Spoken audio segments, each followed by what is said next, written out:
Открытие сквера дружбы Сухума и Нижнего Новгорода началось с памятника павшим бойцам Отечественной войны народа Абхазии. В этом сквере в период реконструкции заменили все. Остался только камень, на который собирали деньги всем новым районам после войны. В сквере появилось несколько зон для детского досуга. Рассчитаны они на разный возраст, а защищает их от проезжей части живая изгородь. По поводу изгороди. Измерили все расстояние от качели. Живая изгородь. Уже видите, лепесточки дали. Мы когда сажали, были просто «здравствуйте». А сейчас уже пошли листики, и эта изгородь вырастет до где-то метр двадцать. Она станет гуще и будет прям полотном. Там рассматривали разные варианты. Сделать в виде как ворота, да, футбольные.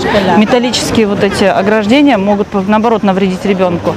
А потом, как вот волейбольная сетка, тоже получается, надо тогда на стыках могут повредить. А это самое безопасное ограждение. Оно вырастет, учитывая плодородную землю. По словам жителей нового района, они и мечтать не смели о том, что в этом месте может появиться современное пространство для досуга, выполненное так стильно и качественно. Во-первых, ландшафтный дизайн. Все изменило вообще положение этого бульвара. Это бульвар теперь как бы. Вот. Я желаю, чтобы люди, приходящие сюда, в первую очередь относились с благодарностью к этому великому труду, который все устроили люди. Дети отдыхают, взрослые гуляют. Но есть некоторые рекомендации, чтобы не выгуливали собак. Понимаете, нужно это все беречь. Это великие труды. Торжественная часть началась с награждения победителей в номинации «Лучший Сухумский двор». Так вышло, что все три победителя – это дворы нового района. За первое место жители дома номер 8 по улице 30 сентября получили сертификат на благоустройство, а два других дома по оливковому дереву. Лучший Сухумский дворик в 2025 году жителям дома номер 8 по улице 30 сентября. Это диплом. Здравствуйте, поздравляю. А это приз. Центральной частью торжества стало открытие светомузыкального фонтана.